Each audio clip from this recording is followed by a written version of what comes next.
আসসালামু আলাইকুম দর্শক, আমি ব্যারিস্টার এম.কে হাসান জানাই আপনাদেরকে শুভেচ্ছা এবং স্বাগত এনটিভির এই জনপ্রিয় অনুষ্ঠান আইন অধিকার থেকে। শুধু দর্শক, আইন অধিকার একটি আইন বিষয়ক পরামর্শমূলক অনুষ্ঠান। এই অনুষ্ঠানটি প্রত্যেক শনিবার দুপুর 12:30টার সময় স্কাই চ্যানেল 780-তে সরাসরি সম্প্রচারিত হয়ে থাকে। স্ক্রিনের উপরে যে নাম্বারটা আপনারা দেখতে পাচ্ছেন সেই নাম্বারে আপনারা আমাদেরকে কল করুন এবং asylum, immigration, lease, PPI, divorce, benefit সহ যে কোনো বিষয়ে আপনি আমাদেরকে কোশ্চেন করতে পারেন। কোশ্চেন করবার সময় একটি বিষয়ে সবসময় সতর্ক থাকবেন, সেটা হচ্ছে যে আপনাদের টিভির ভলিউমটা মিউট করবেন অথবা টিভি রুম থেকে অন্য রুমে যে আমাদের সঙ্গে কথা বলবেন, তাহলে আমরা শুনতে পাবো এবং আপনার প্রশ্নের উত্তর দিতে পারবো। সেই দর্শক, সবসময় আমি কিছু আপডেট নিয়ে শুরু করি। কল আসলে কল নেই, আবার ফাঁকে ফাঁকে আমি আপডেট দেই। আজকের আপডেটটা খুবই ইম্পর্টেন্ট।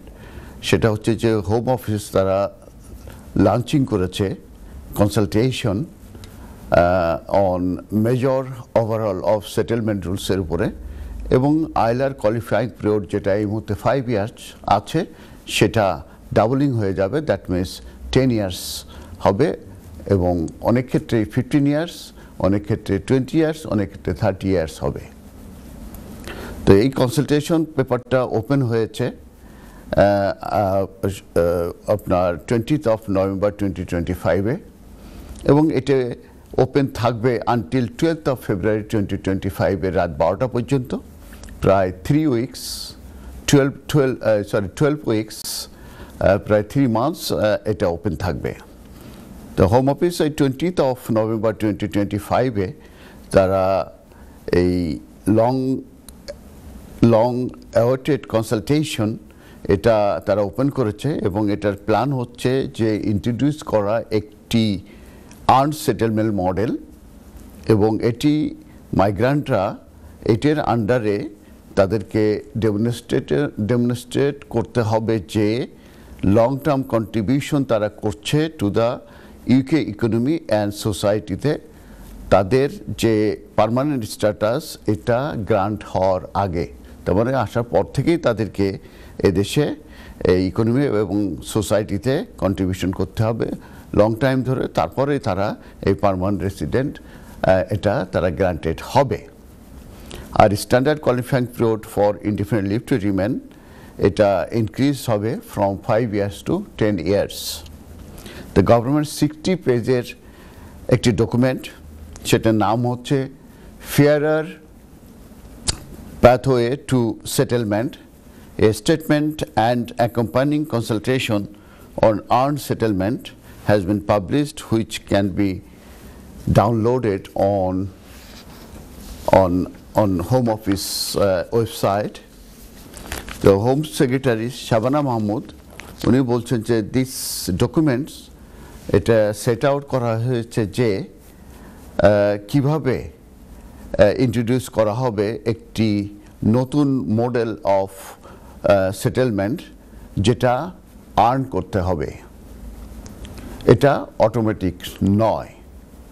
তো উনি এটাও বলছে যে উনি ইনভাইট করেছেন সবাইকে, এবং এখানে ইন্টারেস্ট নেওয়ার কথা উনি বলেছেন, এবং এই কনসালটেশন পেপারে রেসপন্ড করার কথা এবং তাদের ভিউ এবং রিকমেন্ডেশনের কথা বলা হয়েছে। এখন আপনাদের প্রশ্ন থাকতে পারে যে কনসালটেশনটা কি? কনসালটেশন এটা হচ্ছে যে একটি ওপেন কোশ্চেনারি দেয়া হয়, এটার অনেকগুলো কোশ্চেন থাকে, এবং পার্ট এ অ্যান্ড বি আছে 60 পেজের এই কোশ্চেনারিতে। সেখানে বিভিন্ন ধরনের কোশ্চেন থাকবে এই 10 ইয়ার্স রুলসের ব্যাপারে। সেই কোশ্চেনগুলো আপনারা পড়বেন এবং সেগুলোর আনসার আপনারা দিয়ে, এটা প্রথমে ডাউনলোড করবেন, তারপরে কোশ্চেনগুলোর আনসার দিয়ে আপনারা সাবমিট করে দিতে পারবেন। এটা সবারই এটা করা উচিত। এবং এই কনসালটেশন পেপারটা যখন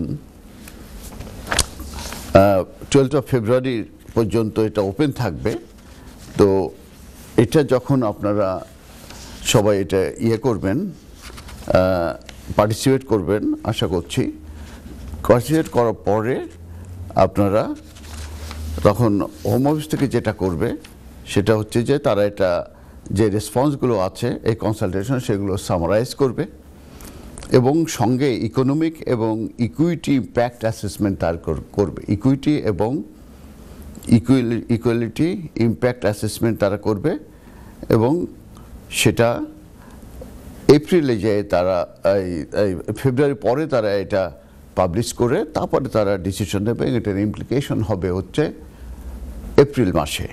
অতএব ইম্পর্টেন্ট একটি জিনিস জানতে হবে যে এই যে কনসালটেশন এটা অনলাইনে আছে, এটা আপনারা ডাউনলোড করবেন এবং কোশ্চেনের আনসারগুলো আপনারা দেবেন, আপনাদের রিকমেন্ডেশন দেবেন এবং এই রিকমেন্ডেশনগুলো সেগুলো সামারাইজ হবে by the Home Office, summarise করবে কনসালটেশনগুলো, রেসপন্সগুলো এবং সেখানে ইকোনমিক এবং ইকুইটি ইম্প্যাক্ট অ্যাসেসমেন্ট মূলত করবে এবং সেটাও কিন্তু তারা পাবলিশড করবে। তো এখন আমি চলে যাব যে এই নতুন যে প্ল্যান করা হচ্ছে আইএলআর রুলস চেঞ্জের ব্যাপারে, সেটার এই নতুন যে গভর্নমেন্টের প্ল্যান, আন্ডার নিউ প্ল্যান, সেই চেঞ্জগুলো কি আসতে পারে। তবে একটা জিনিস মনে রাখবেন, এটা কিন্তু কনসালটেশন শুরু হয়েছে, কনসালটেশনের পরে এটা সামারাইজ করা হবে। ইকোনমিক অ্যান্ড ইকুইটি যে অ্যাসেসমেন্ট, রিস্ক অ্যাসেসমেন্ট আছে সেটা তারা করবে, সেটা পাবলিশ করবে, তারপরে এপ্রিলে যেয়ে কিন্তু এটা ফাইনালাইজ হবে। তো এখন আমি বলবো যে মেন কোন কোন পরিবর্তনগুলো, এগুলো তো 60 পেজে অনেক কিছু আছে, তো আমি বুলেট পয়েন্টগুলো প্রথমে বলে যাই। প্রথম হচ্ছে যে আর্ন সেটেলমেন্ট মডেল যেটা ইন্ট্রোডিউস করতে যাচ্ছে কিংবা হতে পারে, এটা বেসড অন 4 পিলার্স। এটা 4টা পিলারের উপরে, 4টা বেসিস এটার উপরে আছে, সেটার উপরে এটা নির্ভর করছে। প্রথম হচ্ছে ক্যারেক্টার, সেকেন্ড হচ্ছে integration, character, integration, contribution and residence. Character বলতে কি বোঝাচ্ছে? ক্যারেক্টার হচ্ছে গুড ক্যারেক্টার হতে হবে, কোনো ক্রিমিনাল কনভিকশন হলে হবে না, কিংবা তার কোনো খারাপ রেকর্ড থাকতে পারবে না, তাহলে কিন্তু সে এই আর্ন সেটেলমেন্টের মডেলের আন্ডারে সে সেটেল হতে পারবে। সেকেন্ড যেটা ইন্টিগ্রেশন হতে হবে। এদেশে ইন্টিগ্রেশন বলতে বোঝায় এখানে কালচার, এখানের যে নিয়ম কানুন, আইন, এগুলো আপনাকে মেনে চলতে হবে এবং সেটার সঙ্গে আপনাকে মূলত অ্যাডাপ্ট করতে হবে। থার্ড যেটা কন্ট্রিবিউশন, যেটা আমি বলেছি ইকোনমি এবং সোসাইটিতে লং টাইম ধরে কন্ট্রিবিউশন করতে হবে। আর রেসিডেন্স বলতে এখানে রেসিডেন্স হিসাবে আপনি আছেন, থাকছেন এবং এদেশে থাকবেন আপনি। এটা হচ্ছে প্রথম নাম্বার 1 গেল, যে আর্ন সেটেলমেন্ট মডেলটি মূলত বেসড অন 4 পিলার্স, সেটা আমি বললাম, character, integration, contribution and residence. আর standard qualifying period for ILR এটা বেড়ে যাবে ফ্রম 5 ইয়ার্স টু 10 ইয়ার্স এবং যারা lower skill workers below RQF level 6-এ আছে তাদের জন্য এটা হয়ে যাবে 15 ইয়ার্স। এখন প্রশ্ন আসতে পারে যে আরকিউএফ লেভেল 6-এর স্কিল ওয়ার্কার জবগুলো কি? এর ভিতরে ক্যাডার আছে, এর ভিতরে সিনিয়র ক্যাডার আছে, এর ভিতরে অক্সিলারি নার্সিং আছে, এর ভিতরে ম্যানেজার আছে, এর ভিতরে শেফ আছে। এই ধরনের যে পোস্টগুলো আছে মূলত 22 জুলাইয়ের আগে কিন্তু অনেক অনেক পোস্ট ছিল, সেগুলো মূলত প্রায় 180 মতো বাদ দিয়ে দেওয়া হয়েছে।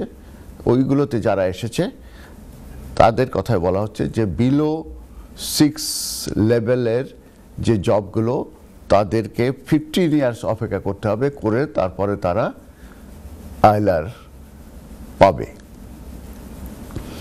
এরপরে আসছে যে ফাস্ট ট্র্যাক সেটেলমেন্টের একটা সুযোগ আছে, সেটা হচ্ছে যে 5 ইয়ার্স কিংবা 3 ইয়ার্সেও সেটেলমেন্ট পাওয়া সম্ভব। সেক্ষেত্রে কারা পাবে সেটা আমি এখন আপনাদের সঙ্গে শেয়ার করছি। প্রথম হচ্ছে হাই আর্নার যারা, তারা ফাস্ট ট্র্যাক সেটেলমেন্টের ভিতর পড়বে। এন্টারপ্রেনার্স যারা, তারা পড়বে। গ্লোবাল ট্যালেন্ট যারা আছে তারা পড়বে এবং ইনোভেটর ফাউন্ডার ভিসা হোল্ডার্স যারা আছে তারা 3 ইয়ার্সও কিন্তু আইএলআর পেতে পারে এবং front line public service workers যারা আছে তারা 5 ইয়ার্স পাবে। অতএব ফাস্ট ট্র্যাক সেটেলমেন্ট তার মানে তাদেরকে 10 বছর অপেক্ষা করার প্রয়োজন নাই। তারা 5 ইয়ার রেসিডেন্স হলে, 3 ইয়ার্সের রেসিডেন্স হলেই তারা ফাস্ট ট্র্যাক সেটেলমেন্টের আন্ডারে তারা এই দেশে সেটেল বা আইএলআর পেতে পারবে। ইলিগাল মাইগ্রান্টস এবং visa overstayer subject to up to 30 years wait for settlement. কেউ যদি ইলিগালি আসে তারপরে জেনারেল মাইগ্রেশনের মাধ্যমে যদি তারা যদি এদেশে রেসিডেন্ট পারমিট পেয়ে থাকে, কিংবা কেউ লিগালি আসছে, আসার পরে পরবর্তীতে ওভারস্টে হয়ে গেছে, ওভারস্টে হওয়ার পরে যদি তারা জেনারেল মাইগ্রেশনের আন্ডারে যদি তারা এদেশে তাদের ইমিগ্রেশন স্ট্যাটাস রেগুলারাইজ করতে পারে, সেই ক্ষেত্রে তাদেরকে 30 years অপেক্ষা করতে হবে to obtain the ILR or settlement. আর মাইগ্রান্টস রিলাইং অন বেনিফিটস, যারা বেনিফিট নেবে তাদেরকে ফেস করতে হবে 20 years ওয়েট। তার মানে যারা আমি বলেছি যে যারা 10 years পাবে, তারা যদি বেনিফিটে রিলাই করে তাদেরটাও হয়ে যাবে 20 years। এবং এটার উপরে further plans to limit access to benefit two citizen rather than settlement. এবং সেটেলমেন্টেও যারা পাবে তারাও বেনিফিট থেকে রেস্ট্রিক্টেড হবে, সেটার ব্যাপারেও এই কনসালটেশনে আছে। ক্লিন ক্রিমিনাল রেকর্ড থাকতে হবে সেটেলমেন্ট পেতে গেলে, তবে এটা থ্রেশহোল্ড সম্পর্কে রিভিউ চলছে, পরবর্তীতে এটা জানানো হবে। আর ট্রানজিশনাল অ্যারেঞ্জমেন্ট ফর এক্সিস্টিং মাইগ্রান্টসের ব্যাপারে বলা হয়েছে যে এটা ডিটারমাইন হবে ভায়া কনসালটেশন। এখন ট্রানজিশনাল অ্যারেঞ্জমেন্ট বলতে কি বোঝায়? এটা হচ্ছে যে যারা অলরেডি এসে গেছে, আমরা যদি 2021 থেকে কেয়ারার সিনিয়র কেয়ারারে কিন্তু প্রচুর মাইগ্রেন্ট এসেছে, অন্যান্য লেভেল 6-এর বিলো যারা, তারা কিন্তু মাইগ্রেন্ট হিসেবে এসেছে। তো তারা এই যে নতুন যে কনসালটেশন চলছে হওয়ার পরে এপ্রিলে যে নতুন এই ILR রুলস হবে সেটার আওতায় পড়বে কিনা, এবং সেটার ব্যাপারে বলা হয়েছে যে কনসালটেশনের পরে এটা ডিসিশন নেওয়া হবে, সেটাই বলা হয়েছে। তবে হোম সেক্রেটারি উনি বলতেছেন যে এই ডকুমেন্টগুলো ফরওয়ার্ড করা হচ্ছে এবং যে প্রপোজ চেঞ্জেসগুলো মূলত অ্যাপ্লাই হবে ওই সব মাইগ্রেন্টদের যারা অলরেডি ইন দ্য ইউকেতে আছে উইদাউট ILR। তেমন আমাদের হোম সেক্রেটারি চাচ্ছে, কিংবা কনসালটেন্টের ভিতরে কোশ্চেনারি সেভাবে আছে যে যারা অলরেডি ইউকেতে আছে এবং যাদের ILR নাই, এই যে 10 years, 15 years কিংবা 20 years কিংবা 30 yearsের যে ILR ইনক্রিজ, এটা তাদের জন্য অ্যাপ্লিকেবল হবে। তো এখানে বলতে হচ্ছে এই প্রস্তাবের ব্যাপারে বলতে বলছে এটা অ্যাপ্লাই হবে this changes to everyone in the country যারা today who has been already receive indefinite leave to remain. Indefinite যারা পেয়ে গেছে তারা কিন্তু এখান থেকে পিছিয়ে গেল, কিন্তু যারা ILR ছাড়া আছে তারা কিন্তু এই নতুন যে চেঞ্জ আসবে এপ্রিল থেকে এটার ভিতরে পড়তে পারে, সেইভাবে কনসালটেশন করা হচ্ছে। এবং হোম সেক্রেটারি কিন্তু সেটাই চাচ্ছে এবং সেটাই কিন্তু উনি বলছেন। তো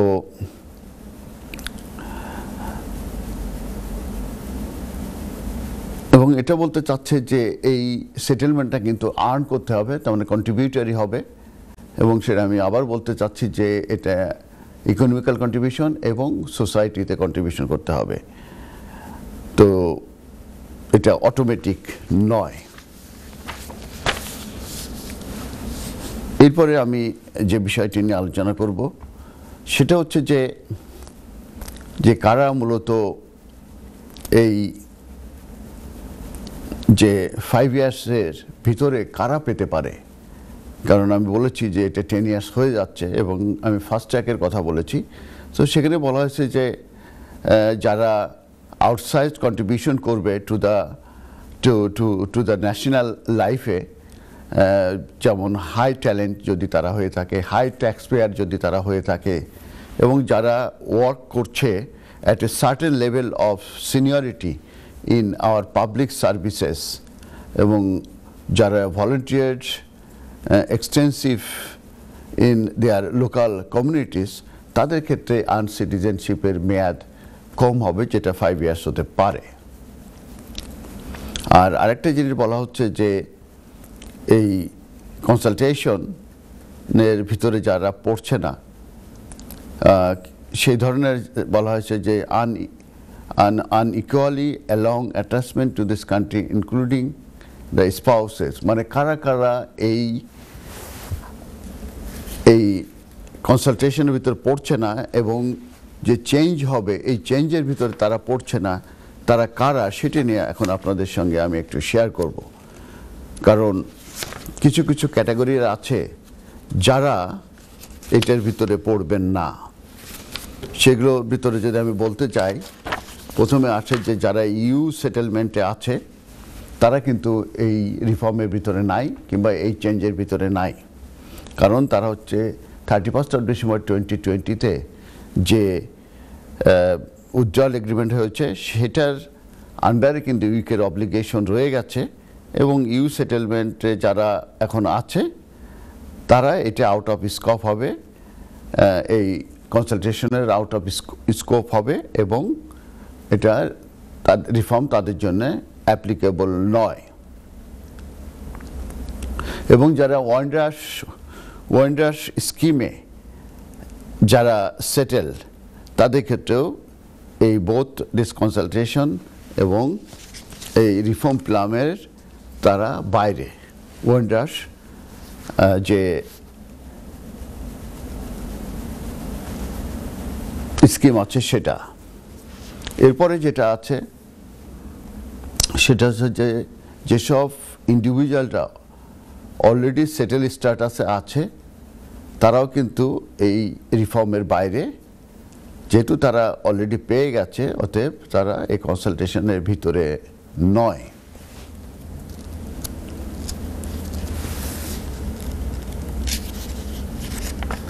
এবং যারা settlement for children in care এবং কেয়ারার লিভার্স আছে তারাও কিন্তু out of scope of this consultation, এটাই বলা হয়েছে। তবে যে যারা ব্রিটিশ সিটিজেনের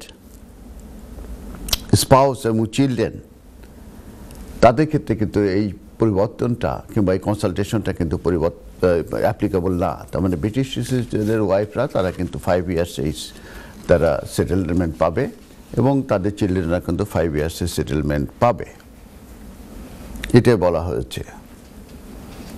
আর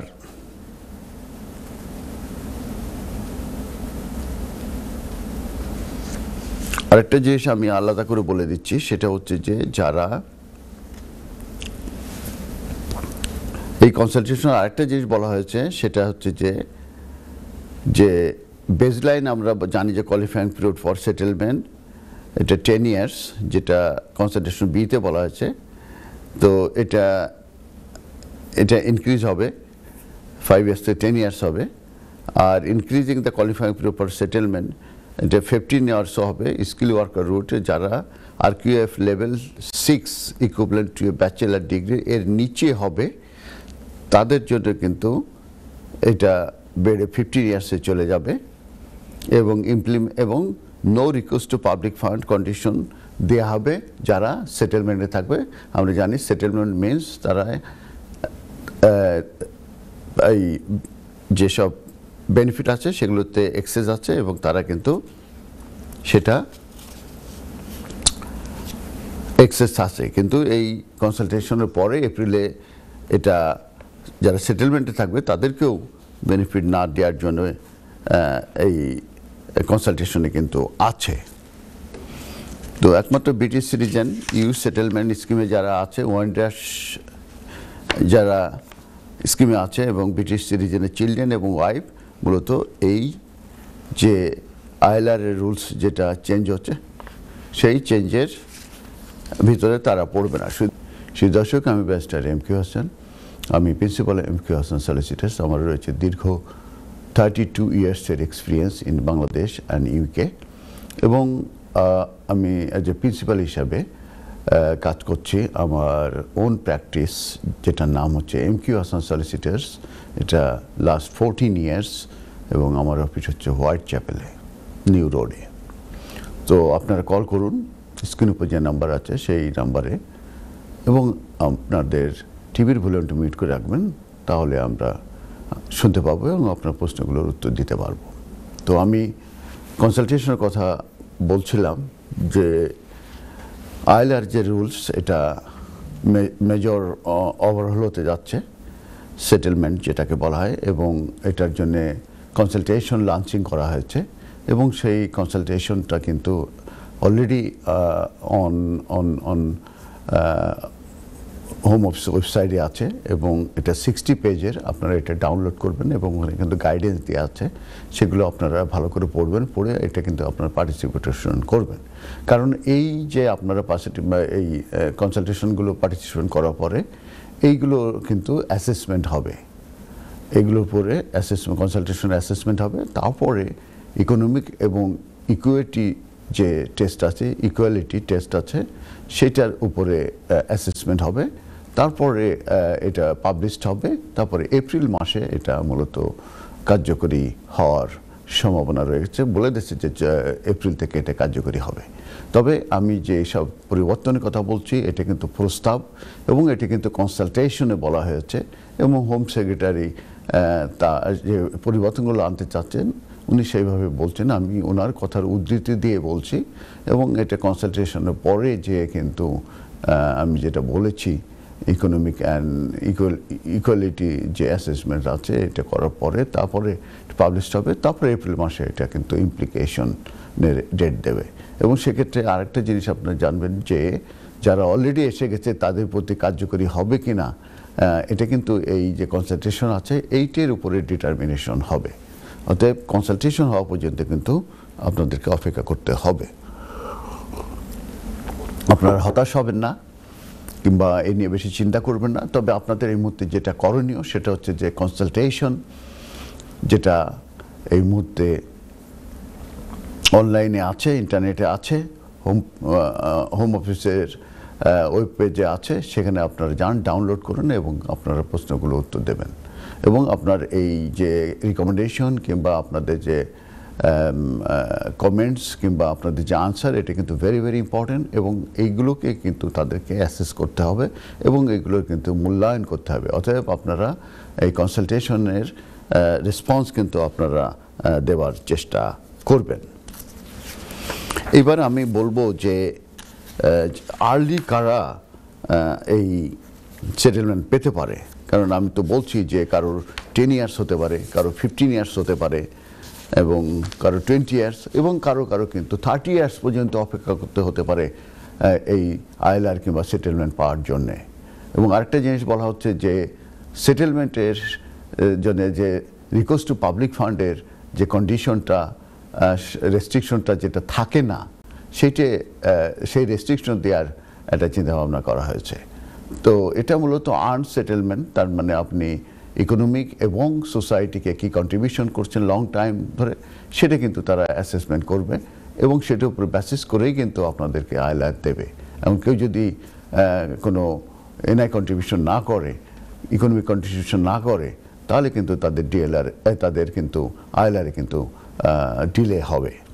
তো এখন আমি বলবো যে কারা কারা মূলত এই আর্লিয়ার সেটেলমেন্ট পেতে পারে এই 10 ইয়ারের পরিবর্তে 5 ইয়ার্সে।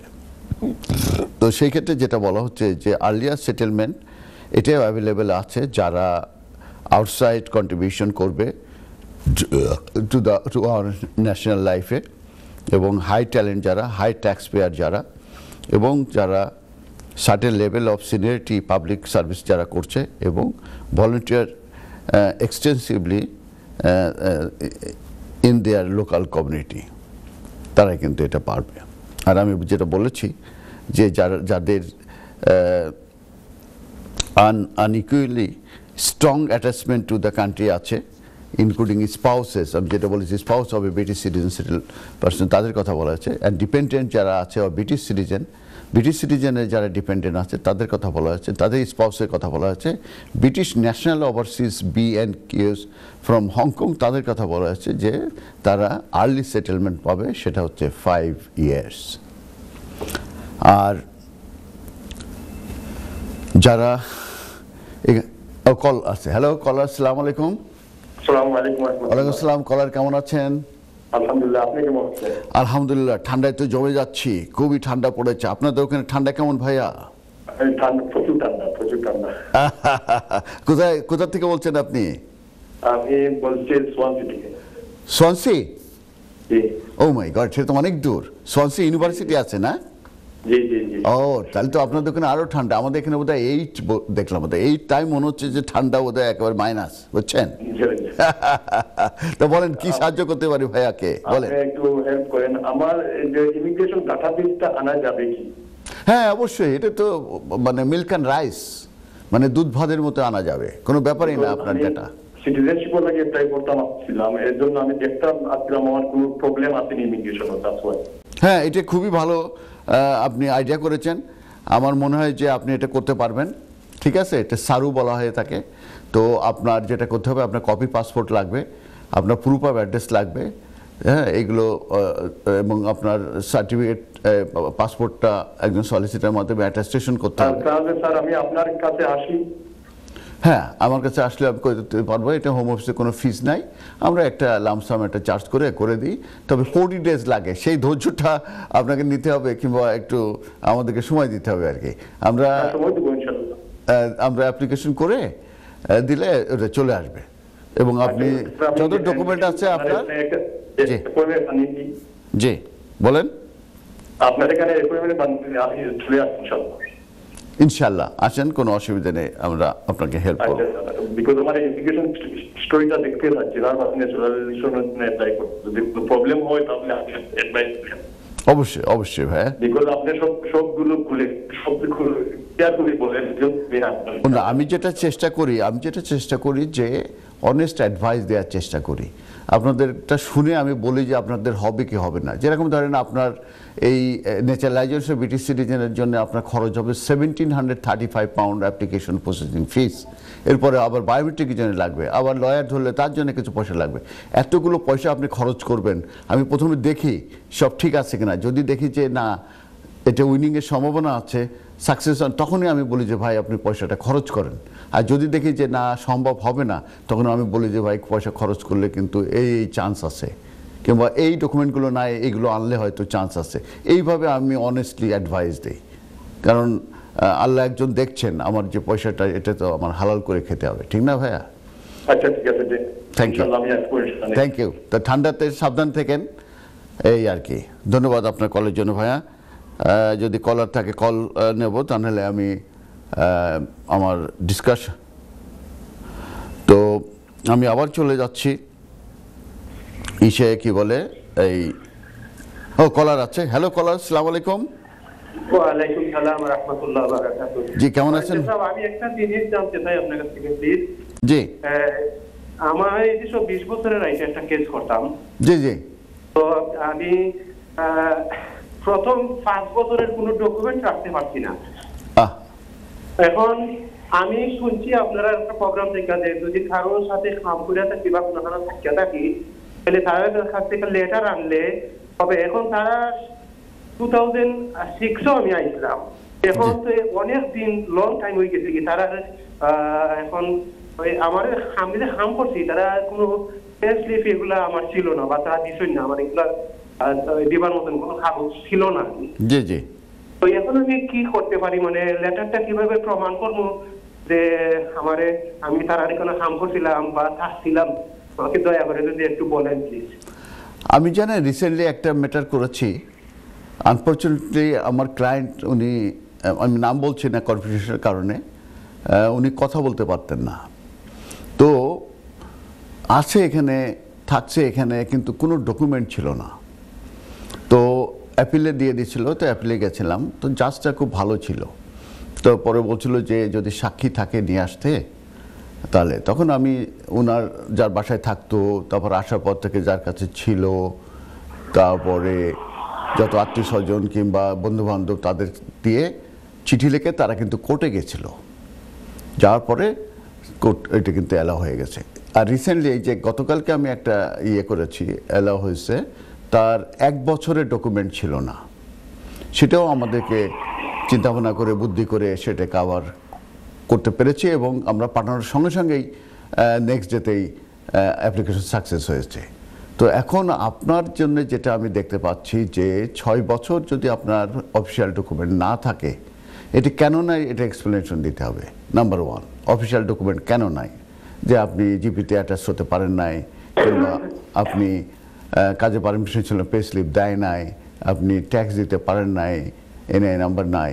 এরপরে আসেন যে ওই সময় আপনি কোথায় ছিলেন, আপনি কার বাসায় থাকতেন, আপনি কার বাসায় খেতেন। ইভেন যদি আপনি কাজও করেন তার জন্য কিন্তু আপনার অ্যাপ্লিকেশন রিফিউজ করবে না যে আপনি কাজ করে চলছেন, কারণ আপনার তো চলতে হবে কিছুভাবে।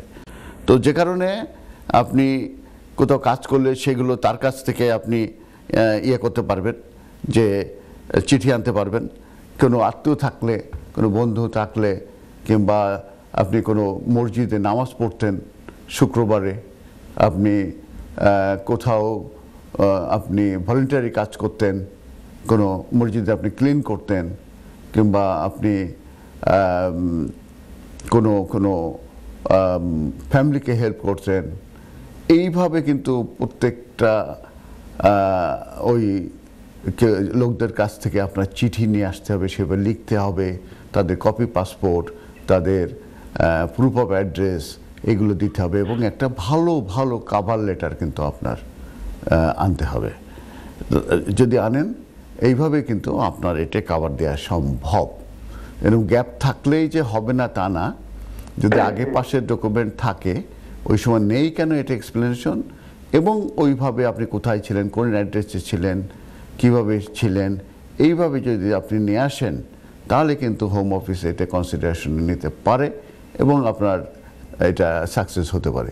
কোনোভাবে যদি এটা যদি রিফিউজ হয়, এমন লোকের কাছ থেকে চিঠি আনবেন যাকে আপনার কোর্টে এসে বলতে পারবে যে হ্যাঁ আমার সঙ্গে ছিল কিংবা আমি চিনি। ধন্যবাদ। নেক্সট কলার। হ্যালো, আসসালামু আলাইকুম। হ্যালো, আসসালামু আলাইকুম। ওয়ালাইকুম আসসালাম। ভাই একটা টাকা নন অবস্থা কি? জি বলুন ভাইয়া। এজন স্টেট পেনশনারে 5000 পাউন্ড অ্যাকাউন্টে রাখলে সেই থাকতে পারবো। বুঝি না। এজন স্টেট পেনশনার 1000 পাউন্ড অ্যাকাউন্টে রাখলে সেই থাকতে পারবো। ও স্টেট পেনশনে কত হাজার পাউন্ড ব্যাংকে রাখলে? ব্যাংকে রাখলে কোনো অসুবিধা হইতো না। না, স্টেট পেনশনে তো অসুবিধা, ইসে পেনশন ক্রেডিটে প্রবলেম হবে। স্টেট পেনশনে এটা আপনার তো প্রাপ্য। সেই পেনশনার অ্যাকাউন্টে কত রাখলে সেই থাকতে পারবো, কোনো অসুবিধা হইতো না। ও সেভ এমনি তো একটা থ্রেশহোল্ড আছে, 16,000-এর একটা থ্রেশহোল্ড আছে যে তার নিচে থাকতে হবে। সেরকম যদি আপনার নিচে থাকে তাহলে আপনি মোটামুটি সেফ থাকবেন, কোনো অসুবিধা নেই। ঠিক আছে ভাইয়া।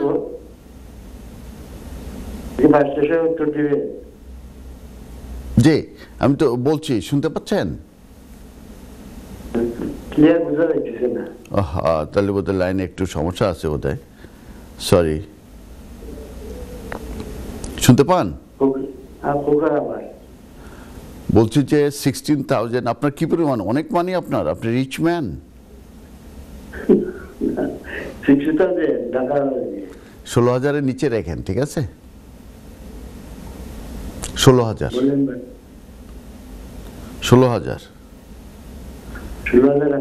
16 বোঝা যায়? তার নিচে ঠিক আছে। তাহলে তো আপনি ভেরি রিচ ম্যান, গুড। খরচ করে সবাই দিয়ে দেন, ছেলে পেলে নাতিপুতিরে সব দিয়ে দেন। তা নাহলে এই টাকা পয়সা রেখে গেলে আর এক প্রবলেম, সব দিয়ে দেন। আপনি কোথা থেকে বলছেন? ও তাহলে তো অনেক দূরে। ঠান্ডা কেমন? ঠান্ডা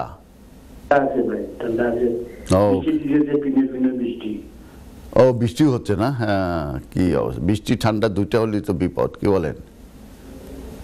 তো ঠিক আছে, থ্যাংক ইউ ভাইয়া, সাবধানে থাকেন, ঠান্ডা থেকে সাবধানে থাকেন, ঠিক আছে? থ্যাংক ইউ ভাইয়া, থ্যাংক ইউ। আসসালামু আলাইকুম। যদি তো আমি তো কনসালটেশন নিয়ে আজকে আরেকটা ইম্পর্টেন্ট বিষয় নিয়ে আলোচনা করব। আমরা জানি যে 10 ইয়ার্স লফুল রেসিডেন্সের বেসিসে কিন্তু এদেশে সেটেল হওয়া যায়, আইলার পাওয়া যায় স্ট্রেট ওয়ে। এবং এটার যে রুলসে বলা হয়েছে, কেউ যদি এদেশে আসে স্টুডেন্ট ভিসা কিংবা কয়েকটা ভিসা বাদে, বেশিরভাগ ভিসাগুলোতে স্টুডেন্ট, স্কিল ওয়ার্কার কিংবা স্পাউস এই ধরনের বিষয় যদি কেউ আসে এবং সে যদি কন্টিনিউয়াসলি যদি 10 ইয়ার্স লফুলি থাকে সেক্ষেত্রে কিন্তু সেটেলমেন্ট কিংবা আইএলআর সে কিন্তু পাবে। এখন কোশ্চেন হচ্ছে যে আপনার এই যে নতুন যে আইন করার চিন্তাভাবনা করছে এই আইনের বেসিসে কি কোনো সমস্যা হবে কিনা এই 10 ইয়ার্স লফুল রেসিডেন্সের? এই ক্ষেত্রে আনসার হচ্ছে ইয়েস। কারণ হচ্ছে এখন আনসেটেলমেন্ট করা হচ্ছে এবং আনসেটেলমেন্টের ক্ষেত্রে বলা হচ্ছে যে এটা চারটা বিষয় তাদেরকে মূলত দেখাতে হবে যে তারা সে চারটে বিষয়, তার ভিতরে ইন্টিগ্রেশন আমি বলেছি, কন্ট্রিবিউশন আমি বলেছি, তারপরে আপনার চারটা হচ্ছে এই কন্ট্রিবিউশন, তারপরে আপনার কন্ট্রিবিউশন, ক্যারেক্টার, গুড ক্যারেক্টার থাকতে হবে, ইন্টিগ্রেশন, কন্ট্রিবিউশন এবং রেসিডেন্ট, এই চারটা পিলারের কথা মূলত বলা হয়েছে। তো এই চারটা পিলারের ব্যাপারে আসলে সবাই সতর্ক থাকতে হবে। অতএব এই চারটা পিলার যদি সবাইকে স্যাটিসফাই করতে হয় সেই ক্ষেত্রে কিন্তু তাদেরকে যেটা করতে হবে তাদের যে 10 ইয়ার্সের লফুল রেসিডেন্স এটা কিন্তু সুপারসিডেড হয়ে যাচ্ছে। কারণ 10 ইয়ার্স লফুল রেসিডেন্সে দেখা যাচ্ছে যে তারা শুধু লফুলে থাকলেই তারা পেয়ে যায়। এখনও কিন্তু এই আইনটা আছে এবং এটার বেসিসে কিন্তু অনেক স্টুডেন্ট আগে যারা আসছে তারা 10 ইয়ার্স একটা পর একটা পড়াশোনা করে লিগালি থেকে তারপরে তারা সেটেল হয়েছে। অতএব নতুন যে কনসালটেশনটা দেওয়া হয়েছে 20 তারিখে। কল আছে, হ্যালো কলার, আসসালামু আলাইকুম। কলার শুনতে পান? শুনতে পান? জি জি শুনতে পাচ্ছি। জি, আপনার প্রশ্নটা করুন। আপনি কোথা থেকে বলছেন? আমি তামান্না লিজা বলছি, বানহামন্সি, বার্মিংহাম। বানহামন্সি, সমারসেট এরিয়া। ও, সমারসেট তো অনেক দূর। তো ঠান্ডা কেমন আপা? বেশ অনেক ঠান্ডা। ও, আমরাও ঠান্ডা, আমি এখানে জমে যাচ্ছি ঠান্ডায়। হ্যাঁ, আর অনেক বৃষ্টি। যদি বা হিটার আছে পাশে তাও কাজ হচ্ছে না। আর এই বৃষ্টি, হ্যাঁ এখানে লন্ডনে বৃষ্টি আছে অল্প অল্প। তা বলেন আপা, কি সাহায্য করতে পারি আপনাকে? ভালো আছেন? আলহামদুলিল্লাহ ভালো আছি, আপনি কেমন আছেন? জি আলহামদুলিল্লাহ, আমরাও ভালো আছি। তো আমি আপনাকে বেশ অনেক বছর বা অনেক দিন ধরে ফলো করি। আমি আপনার প্রোগ্রামগুলো দেশ থেকেই দেখি। তো আমি রিসেন্টলি দেশে এসেছি, জানুয়ারিতে ভিসা হয়েছে, আমার হাজবেন্ড জানুয়ারিতে এসেছে আর আমি মার্চে এসেছি। তো আমরা ওয়ার্ক পারমিটে আসছি। তো সাবওয়ের যে ফ্র্যাঞ্চাইজি এটার মাধ্যমে আমরা 5 বছরের ভিসা পেয়েছি। তো আমার হাজবেন্ডের মোটামুটি 8 মাস হয়ে গেছে। এখনো পর্যন্ত আমাদেরকে কোনো ধরনের পে স্লিপ দেওয়া হচ্ছে না। হ্যাঁ, কোম্পানি থেকে দিচ্ছে না, ইভেন কি আমাদের স্যালারিও ঠিক মতো দিচ্ছে না। ধরেন যে মিনিমাম 12 টাকা সেটাও সে দিচ্ছে না। সে বাংলাদেশি, সে বিজনেস করে, সে আমাদের পরিচিত। সে এরকম করে আরো 4-5টা ফ্যামিলিকে মোটামুটি ঝামেলায় ফেলে রাখছে। আমাদের মিনিমামও দিচ্ছে না, খুব কম করে দিচ্ছে। আর সে প্রত্যেক মাসে আমাদের কাছ থেকে আপনার ট্যাক্সের কথা বলে বলে, এমপ্লয়ার ট্যাক্স বা আপনার ইউনিভার্সিটি যেটা স্যালারি রেঞ্জে কাটা হয় সেটা সে আমাদের কাছ থেকে প্রতি মাসে আসে কেটে নিচ্ছে। সে আমাদের কোন ধরনের পে স্লিপ প্রোভাইড করতেছে না। লাস্ট সে যেটা বলতেছে এখন, সে বলতেছে 6 মাসেরটা একবারে দিবে। আমি জানতে চাচ্ছিলাম যে এটা কি সম্ভব যে ব্যাকলটের 6 মাসের দেওয়া? আর আরেকটা জিনিস যেটা, সে হচ্ছে আমাদের কোনো এন্ট্রি করে নাই কোম্পানিতে, আমাদের কোনো ধরনের হেইজমার্সিতে কোনো ধরনের কোনো কিছু শো করে না। কন্ট্রাক্ট লেটার যেটা থাকে সেটা সে আমাদেরকে দিচ্ছে না, তাইনি। আর সে বেশ মানে আমাদের পরিচিত, তো আমাদেরকে এরকম করে নিয়ে এসে পরে আমাদের কাছ থেকে বেশ হ্যান্ডসাম একটা অ্যামাউন্ট নিয়েছে। এটা আপনি জানেন, এটা করে দেশের লোক। তো আমার কথা হচ্ছে, আমরা যে 5 বছরের রুটে আসি সেটা এখন যেহেতু সে আমাদের 1 বছর ধরে কোনো কিছু দিতেছে না, এখন আমরা আসলে কতটা সেফ? ধরেন আমি পরবর্তীতে যদি এখান থেকে বের হয়ে যাই, চেষ্টা করি বের হওয়ার জন্য, তা আমার ভিসাটা কি আসলে এই 5 বছরে কাউন্ট হবে নাকি 1 বছর যে সে আমাদের এরকম দিচ্ছে না কোনো কিছু, সেটার জন্য ভবিষ্যতে আমাদের প্রবলেম হবে? বুঝতে পারছি আপা, আপনি লাইন থাকতে পারেন। যদি আমি কোনো কিছু মিস করি আপনি আমাকে বলেন। তাহলে আমি প্রথমে শুরু করি যে এই ধরনের সিনারিও কিন্তু অহরহ ঘটছে, হচ্ছে, এবং যারা কেয়ারে এসেছে কিংবা অন্যান্য বিষয়ে এসেছে তারা কিন্তু এটা সাফারিং করছে, এবং এটা কমন একটা সার্কামস্টেন্সেস, এবং এটার কারণেই কিন্তু 22 জুলাই কিন্তু আপনাদের যে জবগুলো এগুলো কিন্তু সব বাতিল হয়ে গেছে। এগুলো কিন্তু আর নতুন যে লিস্ট সেগুলোতে নাই, লেভেল 6-এ চলে গেছে, সেগুলো ভিতরে এগুলো নাই। তো সেকেন্ড কথা হচ্ছে যে আপনার কসে যে আওয়ার আছে, কসে যে স্যালারি আছে, কসে যে যে কথাগুলো বলা আছে, এইগুলো কিন্তু অবশ্যই অবশ্যই আপনাকে, আপনার হাজব্যান্ডকে, এমপ্লয়ি এবং এমপ্লয়ার বোথকে কিন্তু মানতে হবে। এটা কিন্তু একটা কন্ট্রাক্ট, এবং স্পন্সর লাইসেন্স যখন হোম অফিস পেয়েছে তখন হোম অফিসের সঙ্গে কিন্তু তাদের একটা কন্ট্রাক্ট আছে, এগ্রিমেন্ট আছে, এই যে তোমরা এই জিনিসগুলো মানতে হবে। তার ভিতরে একটা হচ্ছে যে 37.5 আওয়ার্স মিনিমাম তাদেরকে কাজ করতে হবে উইকলি, নাম্বার 1। নাম্বার 2 হচ্ছে তাদের যে স্যালারি আছে সেই স্যালারি দিতে হবে, এবং সেটা কোম্পানির অ্যাকাউন্ট থেকে আসতে হবে, ব্যাংক ট্রান্সফার হয়ে এমপ্লয়ের অ্যাকাউন্টে। এটা ক্যাশ দিলে নট উইল বি কাউন্টেড। না, আমরা এটা পড়তেছি, সে আমাদের 8 টাকা করে দিচ্ছে, আমরা বাকিটা অ্যাডজাস্ট করি। তাকে আমরা রিকোয়েস্ট করতেছি যে তুমি তোমার অ্যাকাউন্ট থেকে দাও। তো সে 3 মাস ধরে দিচ্ছে, কিন্তু সে অনেকদিন ধরে এই আশারই গল্প শোনাচ্ছে যে সে। তারপর আমি আসি, এবার আসেন যে ট্যাক্সের ব্যাপারটা। যখনই সে আপনার যদি 26,000 পাউন্ড তার বেতন হয়ে থাকে, তো ডেফিনেটলি সেখানে আপনার 300 পাউন্ড হয়তো তার ট্যাক্স আসবে। এই ট্যাক্সটা কিন্তু 3 মাস তাদেরকে দিয়ে দিতে হয় এই এমপ্লয়ারকে। এটা কিন্তু ব্যাকডেটেড করা যায় না, এটা ব্যাকডেটে যদি এটা করা যায় না, প্রত্যেক মাসে কিন্তু তার যে অ্যাকাউন্টেন্ট আছে সে কিন্তু এটা রিপোর্ট দিয়ে দেয় প্রত্যেক মাসে মাসে যে আমার 5 জন এমপ্লয়ি আছে, 5 জনে এই পরিমাণ কাজ করে, এবং এই ওইটা একটা কি যেন পিটিআই না কি যেন বলে একটা ফর্ম আছে এমপ্লয়ার পক্ষে। আপনি লাইনে থাকেন তো, ঠিক আছে আপা। আর কিছু?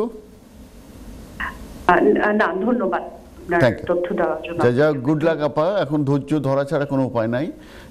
মাইগ্রেন্ট হওয়া মানে অসীম অসীম ধৈর্যের পরিচয়। তো আমার খারাপ লাগছে আপনাদের ব্যাপারটা, তবে আমি এর থেকেও বাজে বাজে এক্সপিরিয়েন্স আমি ফেস করি। একজন থার্ড টাইম কস্ট নিছে, থার্ড টাইম কস্ট নেওয়া লাগছে, তার মানে একবার কস্ট কী পরিমাণ পয়সা চিন্তা করা যায়।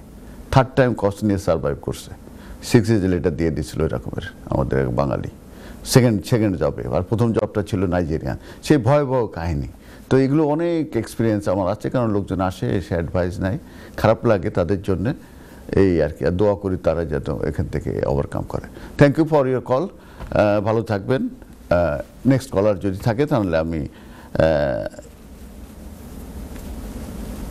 আপডেটে চলে যাব। তো আমি যেটা বলছিলাম, 10 কল আছে। হ্যালো, আসসালামু আলাইকুম কলার। হ্যালো, আসসালামু আলাইকুম। ওয়ালাইকুম আসসালাম। আমার একটা কোশ্চেন ছিল যে আমি এই দেশে স্টুডেন্ট ভিসায় এসেছিলাম 2008-এ। 2015-এ আমি ওভারস্টে হয়েছিলাম। এরপরে আমার হাজবেন্ডও ওভারস্টে ছিল। তো এরপরে আমার বাচ্চা যখন 10 বছর হয় 2019-এ, তো অ্যাপ্লাই করার পরে আমার বাচ্চা ব্রিটিশ সিটিজেন পেয়েছে। তো আমরা এমনি ওই কোর্ট কাছারি করে আপিল করে টোরে এইভাবে ছিলাম আর কি এখানে। কারণ আমার হাজবেন্ডের 2017-এ 20 ইয়ার্স হয়ে গেছিল। তো ওই সময় কোর্ট করে কাছারি করে টোরে কোনো রকম আমরা রিং হয়ে এখানে ছিলাম। এরপর এগুলো করতে করতে বাচ্চার 10 বছর হয়ে গেছে, তো বাচ্চা ব্রিটিশ সিটিজেন পেয়ে গেছে।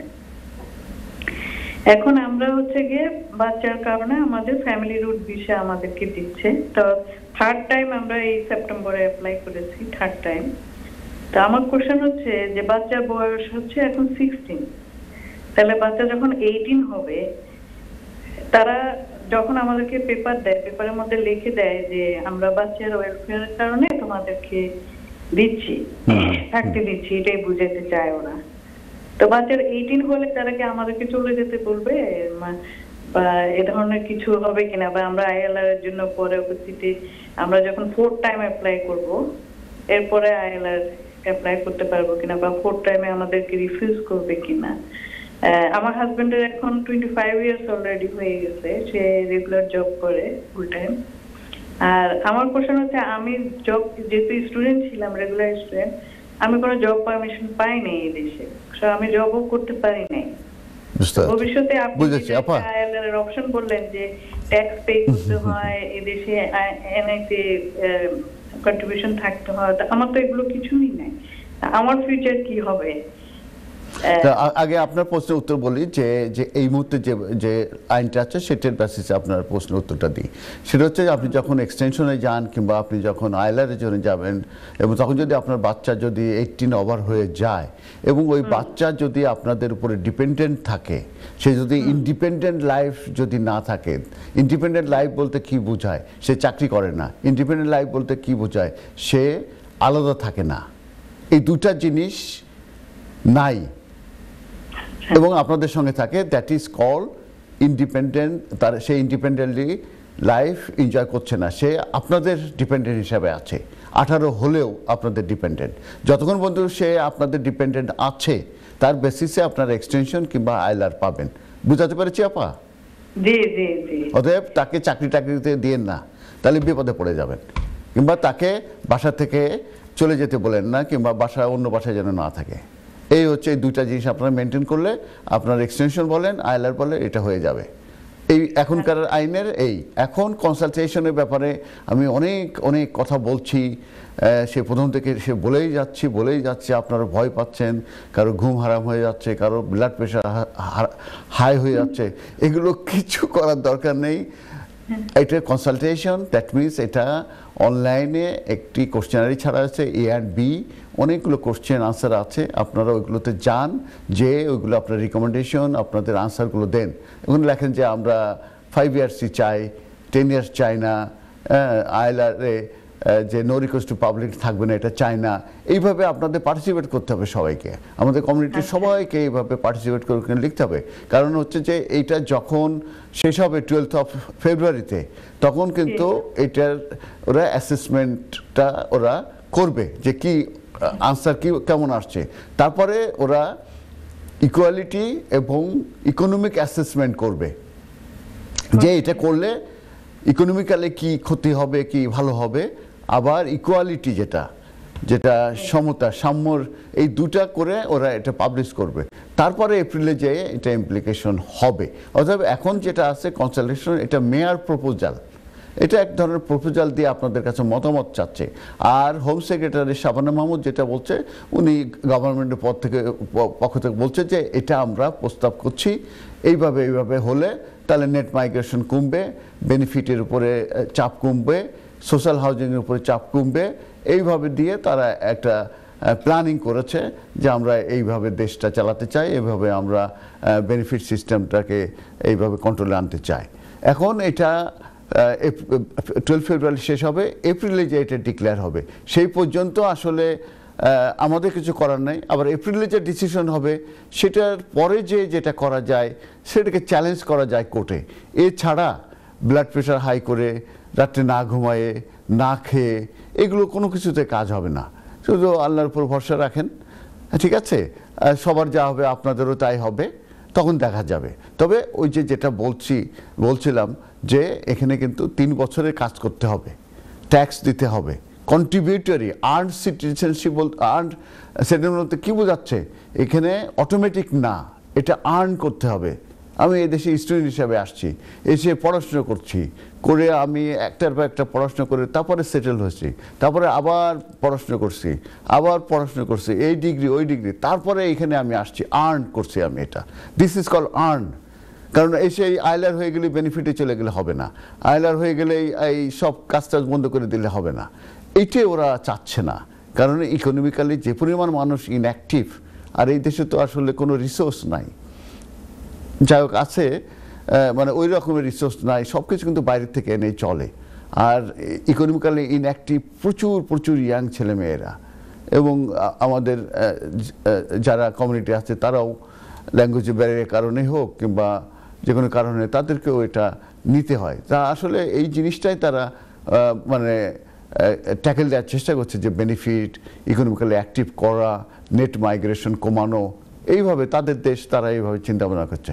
অতএব আপনি এপ্রিল পর্যন্ত অপেক্ষা করুন। তবে এটা বেশি হার্শ হয়ে যাচ্ছে, বেশি হয়ে যাচ্ছে আর কি, আমার কাছে যেটা মনে হচ্ছে খুব অতিরিক্ত হয়ে যাচ্ছে। তাই এখনও তো এটা তো কনসালটেশন, তো অপেক্ষা করুন। আর ওই সবাইকে বলেন কনসালটেশনে যেন পার্টিসিপেট করে, আমিও করব, হয়তো আজকে রাত্রে আমি করে ফেলবো ইনশাল্লাহ। এই আর কি। গুড লাক আপা। আর একটা প্রশ্ন হচ্ছে যে আপনার 60 ডেজ যদি ইউকের বাইরে কোথাও ভিজিটে থাকি, বাইরে থাকি, এটা প্রবলেম হবে কিনা? 56 ডেজ 60 ডেজ 60 ডেজ না, 180 ডেজ। যদি প্রত্যেক 12 মান্থে 180 ডেজের বেশি আপনি থাকতে পারবেন না, তখন আপনার ব্রেক হয়ে যাবে। 180 ডেজ। আচ্ছা ঠিক আছে, ওকে। অর্থাৎ 60 ডেজ তো 2 মাস, তাই না? জি জি। 3 মাস হলে 180 ডেজ হয়। অতএব অত বেশি থাকবেন কেন বাংলাদেশে? যে থাকেন কিভাবে? আমি তো এই যে ডিসেম্বরে যাব, চিন্তা করি যে আমার মর্গেজ দিতে হবে, চিন্তা করি যে আমার অফিসে ভাড়া দিতে হবে, টেনশনে বেশি দিন যে থাকতে পারি না। 2 মাস না, আমি তো আপনার 17 বছরে আপনার শুধু 2 উইকস বাংলাদেশে ছিলাম। প্রত্যেক বছরে যাবেন? লং প্রসেস ছিল, প্রবলেম ছিল, তো নেক্সট টাইম বাচ্চাকে নিয়ে যাইতেছি আর কি, যে 2 মান্থের জন্য। 2 মান্থ ঠিক আছে আপা, কোনো অসুবিধা নেই, দ্যাটস ফাইন। হ্যাঁ, 2 মাস ঠিক আছে। হ্যাঁ, কারণ হচ্ছে কি বাচ্চা তো বাংলাদেশে তাকে ইন্ট্রোডিউস করাইতে হবে না, এই জন্য জানেন বাচ্চাদের ইন্টিগ্রেশনের সবচেয়ে বড় পথ কি জানেন? প্রত্যেক বছরে নিয়ে যাবেন। আমি প্রত্যেক বছরে নিয়ে যাই।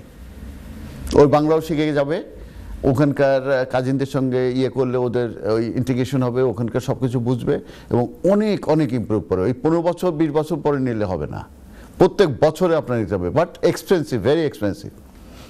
গুড লাক আপা, ভালো থাকেন। Thank you. তো জন্য একটা গ্যাপ, লং গ্যাপ পড়ে গেছে। এই 2 মাস রিকভারি দিতে চাই।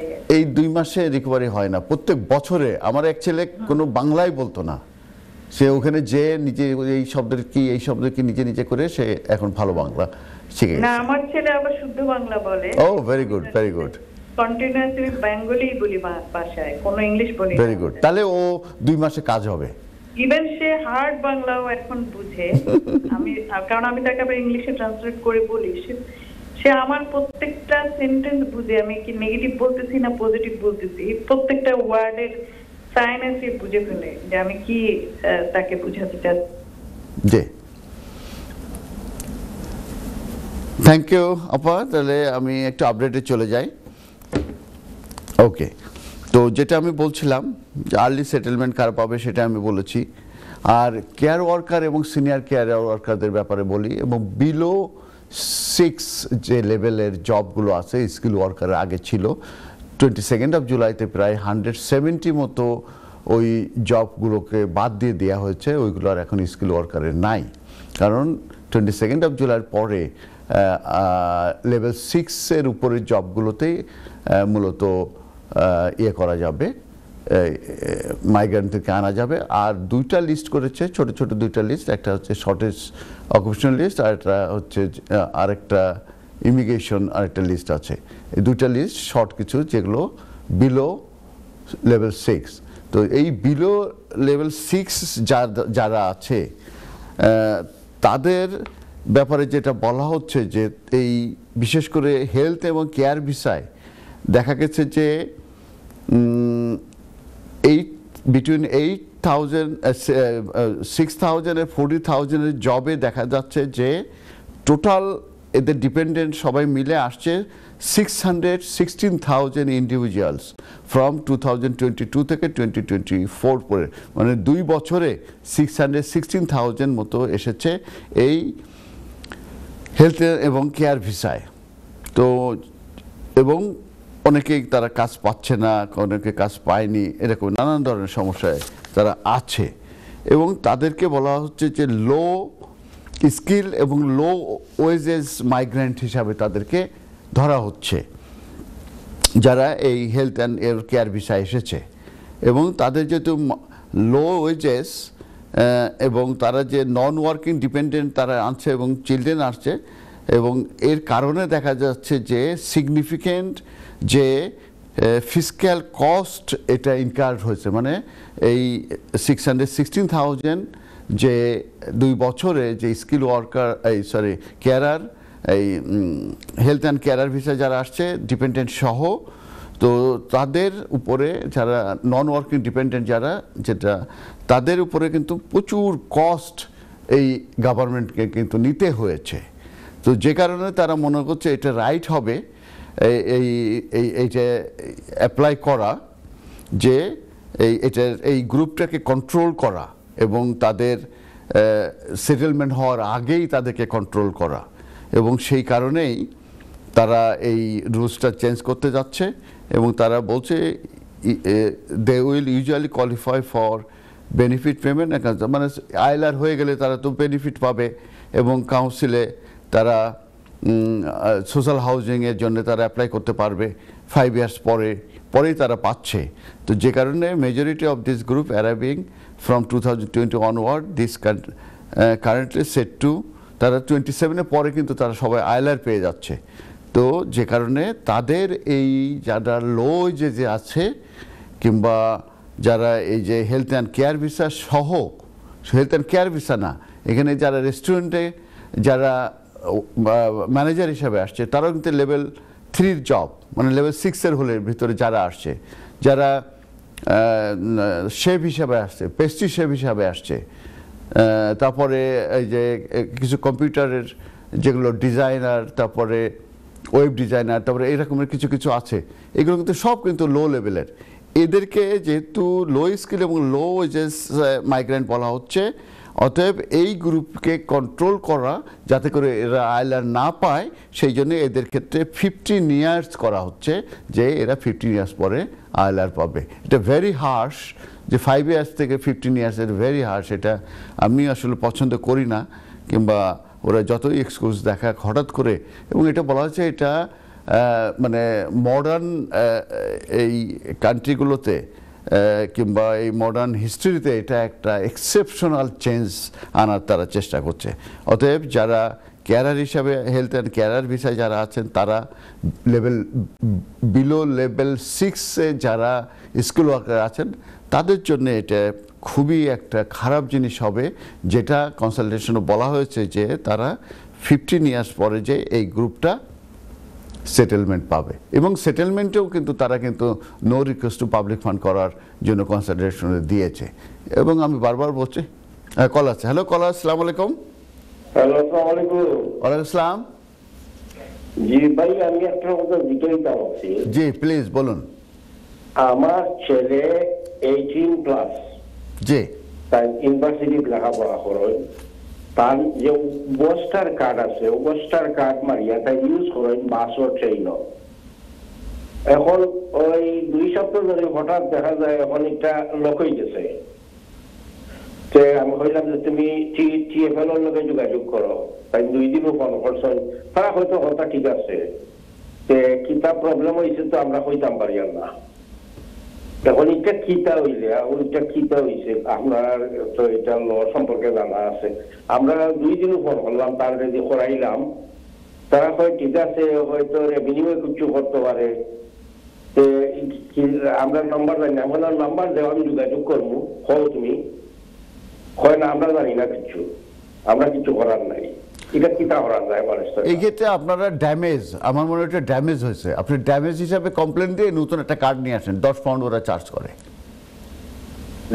ড্যামেজ নাই তো, ড্যামেজ করে নয়া করছে কার্ড, নয়া কার্ডে এই অবস্থা। জি, নতুন কার্ডে এই অবস্থা। জি জি জি জি, তাহলে তো আমার কাছে আনসার নাই। যদি ড্যামেজ কার্ড বলে নতুন কার্ড আসে, ওরা ওদের সিস্টেম বলছে ঠিক আছে, আর আপনাদের সিস্টেমে যদি কাজ না করে, এইখানে আমি আর কি আনসার দেবো বলেন? ওইখানে যে আপনার কাউন্টার আছে, তাদের কাছে যে কথা বলতে পারেন। তারা বলছে TFL লগে আপনি যোগাযোগ করো। হ্যাঁ, TFL এ ফোন দেন, ফোন দিয়ে কথা বলেন। ওদের একটা নাম 2 দিন করলাম, তা কি বলে, ওরা কি বলে? তারা বলে আপনার তো ঠিক আছে, কিন্তু আমরা জানি না কিতা ও কিতা হইছে, কিতা আমরা তাহলে আবার আনান, আবার আরেকটা নতুন কার্ড আনান। নতুন কার্ড আনাইতাম নি আর আরবার ফিস দিতাম নি। হ্যাঁ 10 পাউন্ড দেন, তা নাহলে তো তার তো 10 পাউন্ড নাই, আপনার 21 পাউন্ড নিছে। ও মাই গড, 18 প্লাস, তো 18 প্লাস হয়ে গেছে। ওকে ওকে, তা নাহলে তাহলে আর কি বলবো আমি, তো আমার কাছে তো কোনো আনসার নেই। যদি ওরা ফোন দিয়ে বলে যে ওরা ঠিক আছে, এখানেও বলে যে ওদের তো কিছু কাজ না, এখন আবার কথা বলে দেখেন হয়তো ওই কাস্টমার সার্ভিসে যে ছিল সে হয়তো ডিফারেন্ট ছিল, আবার ফোন দিয়ে দেখেন অন্য কারোর সঙ্গে কথা বলে দেখেন সে কি বলে। অনেকে আছে অ্যাভয়েড করে, ঠিকমতো হয়তো সার্ভিস দিতে চায় না, আরেকদিন ফোন দিয়ে দেখেন। ওকে, থ্যাংক ইউ হ্যাঁ, ওকে, আসসালাম। আমি তো তো শুধু দর্শক, আমি 10 ইয়ার্স লফুল রেসিডেন্সের ব্যাপারে যেটা বলছিলাম, যেহেতু এটা আর্ন সিটিজেনশিপ। ও কল আছে, হ্যালো কল, আসসালামু আলাইকুম। আসসালামু আলাইকুম। ওয়ালাইকুম আসসালাম, আমার জি বলুন। আসসালামু আলাইকুম। ওয়ালাইকুম আসসালাম। আমি আপনার সাথে একটু কথা বলতে চাইছি যে আমার মেয়ে তো ইতালি একবার আসছিল, জি বিজনেস বিষয়ে আসার পরে বললাম যে পরে তো গেল না 6 মাসের ভিসা দিছিল, পরে আবার চাইছিলাম ফ্যামিলি ভিসা লাগাইতে, তো ফ্যামিলি ভিসা লাগাইছি পরে আর ওইটা রিফিউজ করছে। রিফিউজ করার পরে আর এইভাবে আইতে দেয় নাই, পরে দিয়ে আবার চাইছিল ভিসা লাগাইতে, বিজনেস ভিসা তখনও দেয় নাই বিজনেস ভিসা। পরে ইউরোপা দিয়ে আনতে চাইছিলাম, পরে দিয়া আর করে নাই, ওরা ইউরোপটা ঢুকাইতে চাইছিলাম আর কি, পরে ইমিগ্রেশনটা পরে পারিয়ে আইতে দেয় নাই। তাই এই ডিসেম্বরের 20 তারিখে 5 বছর হইব আর কি। তা আমরা আবার ও আবার ইটালিয়ান পাসপোর্ট পাইছে, পাওয়ার পরে আর কি চাইছিল আর কি ঢুকতে এই ভিসা লাগাইতে গেছে নতুন, আর ভিসাটা আবার রিফিউজ করছে। এটার কারণটাও একটু জানতে চাই, কি আরে রিফিউজ করে আরো বারে বারে। তো ওরা লিখেছে না ওখানে, ওরা ওরা এটা লেখছে যে তোর ভিসা আগে বল কমনিকো। হ্যাঁ আঙ্কেল বলো। ও আগে রিফিউজ করছে, তো তার জন্য রিফিউজ করছে, তোর তো আগে রিফিউজ আছে তার জন্য তোর ভিসা দেয়নি। আহা, তো রিফিউজাল লেটারটা আমি দেখতে পারলে না, আরো কিছু লেখার কথা। আগে শুধু রিফিউজ হলো বলে রিফিউজ করবে কেন, ঠিক না? ওই যে ডিপেন্ডেন্সি তো প্রমাণ করতে হয়, সে ডিপেন্ডেন্সি প্রমাণ করতে পারছিলেন? এই জায়গায় না, এটা পারি না, এটা এই কারণে রিফিউজ করছে, ডিপেন্ডেন্সি প্রমাণ করতে হয় যে, কারণ ও তো 22-এর উপরে না বয়স। হ্যাঁ 22-এর উপরে 30 বয়স ওর। ওকে, তাহলে এই ক্ষেত্রে ডিপেন্ডেন্সি প্রমাণ করতে হবে ছেলের নামে। আমি কি আবার ওর জন্য ভিসার জন্য অ্যাপ্লাই করতে পারো? না, ফ্যামিলি পারমিটই করতে হবে ইতালি থেকে আসতে গেলে। তো সেই ক্ষেত্রে ডিপেন্ডেন্সি প্রমাণ করতে হবে, আপনাকে মানি পাঠাতে হবে, সেগুলো সে খরচ করতে হবে, তারপরে সে মানি রিসিট দিতে হবে, আপনাদের কিছু ইনকাম থাকতে হবে, বেনিফিটে থাকলে ওরা দেবে না। আমরা তো বেনিফিটে আছি, কিছু ইনকাম অ্যাটলিস্ট পার্ট টাইম থাকলেও হবে, পার্ট টাইম থাকলেও হবে, পার্ট টাইম থাকতে হবে না। জি আমরা তো ওর জন্য আমরা পাঠাইতেছি, বলছিল যে 6টা রিসিট লাগবে, তার জন্য তো আমরা মানে কিছু মানি পাঠাইছিলাম। জি জি, ওরকম 6টা রিসিট, ব্যাংকের স্টেটমেন্ট, কিছু ইনকাম, এগুলো দেখায় তারপরে চেষ্টা করেন, এবং ওই মানি পাঠাবেন সেগুলো সে খরচ করতে হবে, ঠিক আছে? হ্যাঁ হ্যাঁ, তো খরচ করে, এত একটা খায় না, ওরা তো খরচ করে। জি জি, তাহলে এইভাবে দিয়ে করলে, তা নাহলে এইভাবে বারবারই রিফিউজ হয়ে যাবে। ওর বাপে আলাদা একটা কাজ দেখাইতে হবে এক্সট্রা, না? আপনাদের কাজ দেখাতে হবে। এই তো আমাদের তো যে ওর বাপে আর কি। হ্যাঁ, ওর বাবার তো একটু পার্ট টাইম জব দেখাতে হবে। আমি তো আর ভাই কাজ করতে পারি না, আমার তো সমস্যা, পায়ে প্রবলেম, তো আমি তো আর কাজ করতে পারি না।